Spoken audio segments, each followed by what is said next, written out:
When it comes to raising capital, you have three types of investors that you're going to be talking to and looking for. You have individual investors. Those are your retail investors, high net worth individuals, accredited and non-accredited, depending on what you're doing and what type of fund you're after. Then you have your institutional investors, which can be private or public. They can be equity shops or institutional investment firms. And then you have your debt investors, which could be banks or institutions or private investors that invest in debt. So those are the three types of capital that are out there. So when it comes to raising capital, most people are looking for equity capital. So that's going to come from either an institutional investor or it's going to come from a private investor. So number one, in this day and age, in this current environment, we're in 2020 now, or 2021 now, with the coronavirus pandemic and everything that we've seen on the economic scale that we're dealing with. Preservation of capital is the most important thing that private investors, institutional investors are after. Number one, you want to preserve your capital. You don't want to lose money. So from an investor's perspective, when they are looking at placing capital, they're looking at putting it in things that are going to preserve the capital, number one, grow the capital, number two, and hedge against inflation, number three, which is a very real indication and a very real consequence of what's going on right now in terms of monetary policy, and especially with monetary policy moving forward in some of the things that are being contemplated by the federal government. So when you are looking to raise capital, investors are looking for preservation of capital, growth of capital. They want to outpace inflation, and they want to know that you know what you're doing. So you have to convey confidence to the investor that you are competent, you know what you're doing, you're solid. So that means you have to be focused. You can't be all over the place. So you can't be raising capital for this deal, that deal, and this other deal, unless that's what you do. You're a broker dealer and you're raising for different types of investments. That's a different thing. But if you're a real estate fund or real estate syndicator, if you are an equity capital investor, equity capital firm, if you're a venture capital firm and you're raising money from investors to do acquisitions and things like that, you have to be focused. You have to have a solid business plan. You need to be focused on a central goal. You have to have a solid thesis, and it helps to have a track record. So if you're just getting started, you need to align yourself with other people that may have a track record.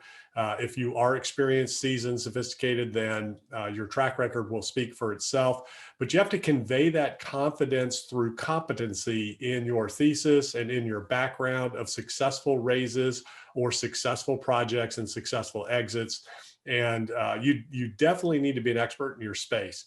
So there are different types of people watching this right now at different levels of the game. And what we're talking about is how to raise unlimited capital, the keys to the vault. And that is conveying confidence through competency, and that your thesis is effective and that it works.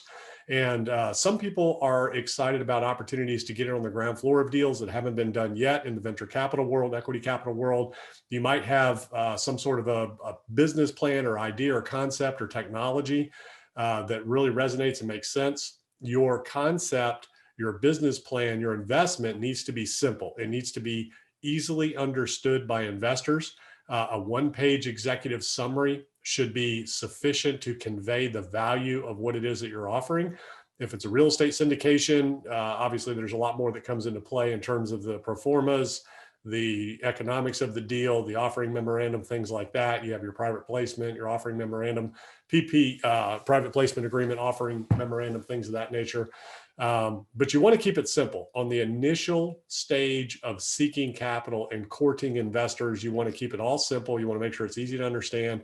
And the most important thing to remember is you want to go where the appetite is for what you have to offer. So just like institutional lenders of debt, banks, and debt funds, everybody has a different appetite. So private investors, individual investors, equity investors, institutional investors, and lenders, they all have different appetites. So you want to make sure that you're not trying to force a deal or an investment on investors that are not interested in what you have to offer.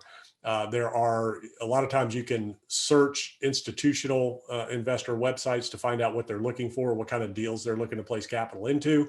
For individual investors, you want to make sure they align with what you're doing. So you need to get yourself out there. You need to have video and social media presence. It needs to be all congruent across all platforms that conveys very clearly what it is that you have to offer, what you're all about, your brand, your image, your investments, your thesis. All of that needs to be communicated very clearly and easily identifiable across all platforms, so that when somebody goes to look at you and they go to vet you and find out what is it that you do, you need to be consistent across all your platforms, because people are going to research you and find out what you're doing. And you need to speak clearly and succinctly about what it is that you do, the value that you offer investors, and how you protect, preserve, and grow their capital. So they need to be able to see that very clearly and quickly, and you have to have it out there across all platforms, and you need to be consistent.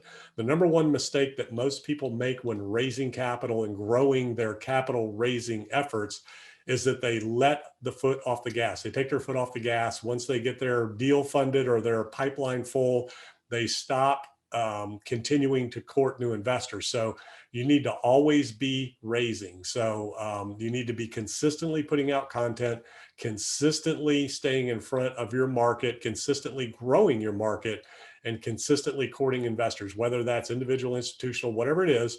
You need to always be in front of them. Real estate, business, equity, venture capital, it's all about relationships. At the end of the day, raising capital is all about relationships. It's a contact sport. So the more people that you talk to, the more opportunities you're going to have. But again, you want to be making sure that you're talking to the right audience.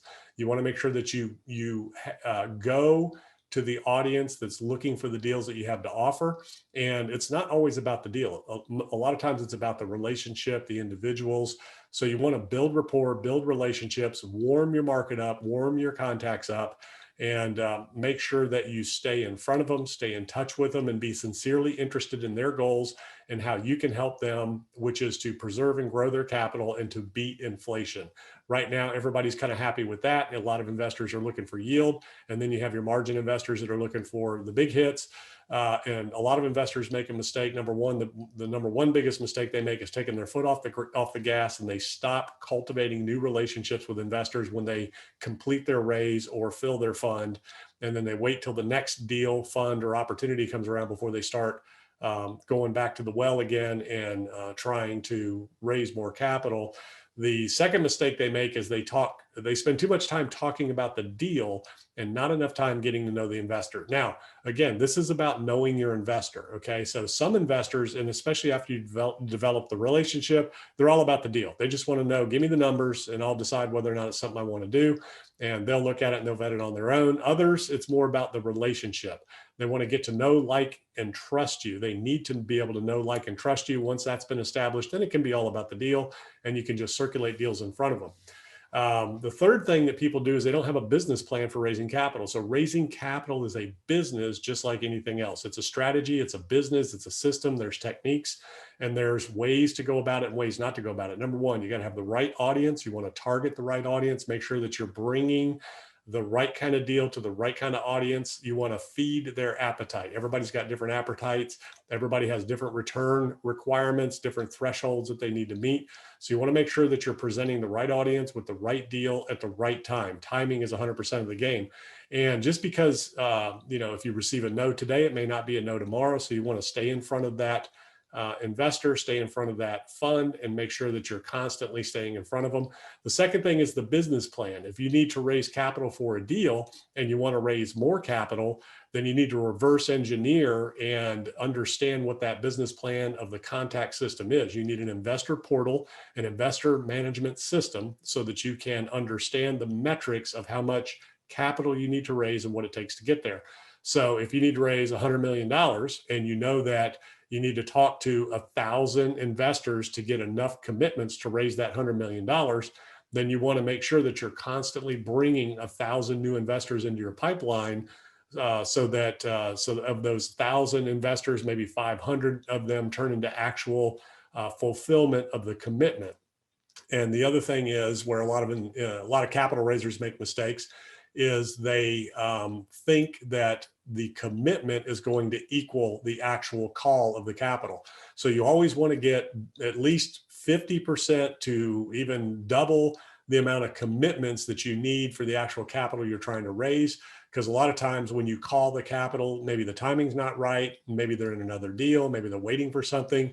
So you just never know what could happen. Somebody might be in today, but then, a month from now, when you call the capital, they may not be in. So you always want to be raising more than you think you need and going after more investors than you think you need in your pipeline and reverse engineer that. So if you think you need 1,000, get 2,000 in there. If you think you need 500 commitments, get 1,000 commitments. If you think you need to raise 100 million in capital, raise 150 to 200 million in terms of commitments. So those are some of the biggest mistakes that people make when trying to raise capital.